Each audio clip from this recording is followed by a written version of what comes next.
There are nights in boxing that transcend the sport itself. Nights where the roar of the crowd becomes something more than noise. It becomes a verdict, a declaration, a moment where history pauses, looks over its shoulder, and nods in quiet acknowledgement at what it is witnessing. February 22, 2026 was supposed to be just another chapter in a career that had already written more pages than most fighters dare to dream about. But as the lights of the Venetian Macau Hotel Resort blazed down onto the canvas that evening, what unfolded was not just another chapter. It was a reminder, thunderous, undeniable, and absolute, that Manny Pacquiao, the Pac-Man himself, still carries lightning in his fists and fire in his soul. The build-up to this fight had been layered with narrative threads that made it irresistible for fans of the sport. On one side stood Manny Pacquiao, the Filipino icon, the 8-division world champion, a man whose story reads more like mythology than biography. On the other side stood his opponent, a fighter who came into the ring with measurable advantages that the analysts were quick to point out. A French height advantage, a 6-pound weight edge, a longer frame built for distance and counterpunching.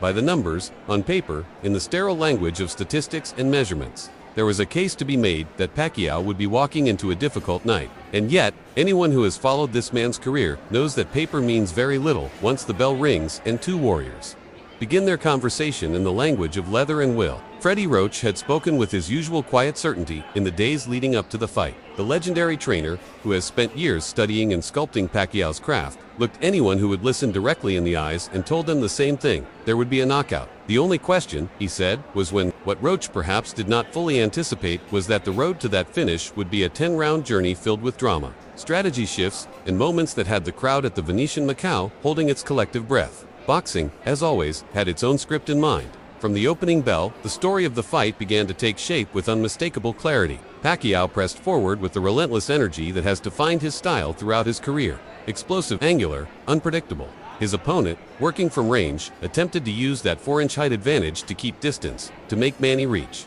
to disrupt the rhythm that Roach had spent weeks sharpening in the gym. And for stretches of the early rounds, there were moments where that strategy appeared to have some merit. The taller man jabbed, moved, tried to establish the kind of measured distance that could keep Pacquiao's vaunted left hand at bay. But Manny Pacquiao does not simply fight opponents. He wears them down. He applies a kind of relentless, suffocating pressure that is not merely physical, it is psychological. Every jab that misses, every counter that lands a half second too slow, every round that ends with Pacquiao untouched and surging forward chips away at a fighter's confidence in a way that the scorecards can never fully capture. And by the end of the second round, the signs were already there for those wise enough to read them. In the corner between rounds, trainer Max Tim could be heard offering instructions with a calm that seemed almost incongruous given the storm his fighter was walking into. Keep the distance. Jab, don't let him get tired. He's getting tired. He's reaching. The words were reassuring, spoken with the confidence of a man who believed his game plan was intact. But there was a sense, even then, that the plan was being tested at its foundation. What was particularly fascinating in those early exchanges was the chess match unfolding simultaneously in the corners. While Pacquiao's corner trusted the process and the inevitability of their man's offensive superiority, the other camp was cooking up something of their own. Max, Tim, speaking with the composure of a man holding a secret, revealed in those between-round conversations that the plan had always been to let things breathe, to keep the fighter restrained like an animal held back from the hunt, and then at the precise moment of his choosing to release him. Round 10 or 11, he said, that was when the cage would open. That was when his fighter would be unleashed to go for the knockout. It was an ambitious plan, built on the belief that Pacquiao could be neutralized long enough for fatigue to become a factor, and that when the moment arrived, a single devastating counter could change everything. The problem with that plan, elegant as it was in theory, was that it required surviving long enough for round 10 to arrive. And Manny Pacquiao, as history has demonstrated time and again, is a remarkably efficient destroyer of game plans. The knockdowns began to accumulate with a kind of rhythmic inevitability. One, then another, still, each one landing with the precision of a man who had been in this situation 1,000 times before and knew exactly where the vulnerabilities lived. The crowd responded with the kind of electricity that only a live knockdown can generate.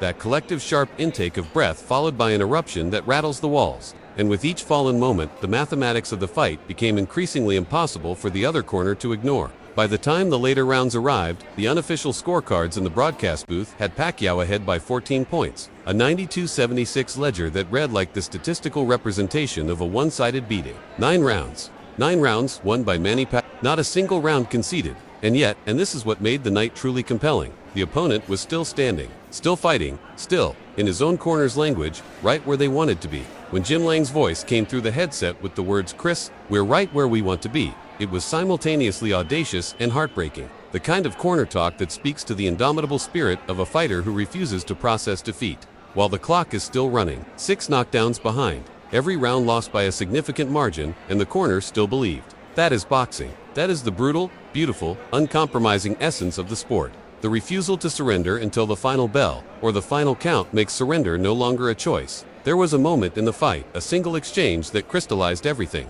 A monster left hand, straight and timed with the precision of a surgeon, landed flush and sent a message through the arena that even the most optimistic observer could not misinterpret. The timing, the killer instinct, the way Pacquiao loaded up and delivered that punch carried all the hallmarks of a champion operating at the peak of his powers. It was not just a powerful punch, it was a statement, a public declaration, broadcast to everyone watching that Manny Pacquiao had not lost a single step in the things that matter most. The hand speed, the angles, the intuitive sense of when an opponent has left himself exposed for just a fraction of a second longer than he should have. The commentary booth captured it perfectly. This was not merely a knockdown, this was a sensational, straight, perfectly timed reminder of why Pacquiao has held world championship belts across 8 separate weight divisions. This was the kind of punch that ends careers, that becomes a highlight reel staple, that gets replayed in slow motion on screens around the world as analysts break down the geometry of its perfection.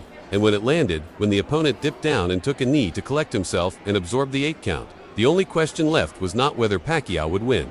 It was whether he would get the finish that Freddie Roach had promised. The significance of that potential knockout carried weight beyond the immediate moment. 8 fights, 8 consecutive fights had passed without a knockout finish for Pacquiao. In the world of boxing analysis, where narratives are built and dismantled with equal speed, that statistic had become a talking point, a thread that certain observers pulled on to suggest that perhaps the finishing power that had once made Pacquiao one of the most feared knockout artists in the sport had diminished with time. Freddie Roach dismissed those whispers. The corner dismissed them, and Manny Pacquiao, in the manner that has always been uniquely his own, was in the process of dismissing them in the most emphatic way possible, not with words, but with action. There was also a subplot running through the evening that added another layer of intrigue. The opponent coming into this fight with a reputation as someone who was remarkably difficult to stop, a fighter who had absorbed enormous amounts of punishment in previous contests and kept moving forward, was, in many ways, the wrong stylistic test if the goal was a clean, definitive knockout finish. This was a man who had faced Ruslan Provodnikov, a certified knockout artist of the highest order,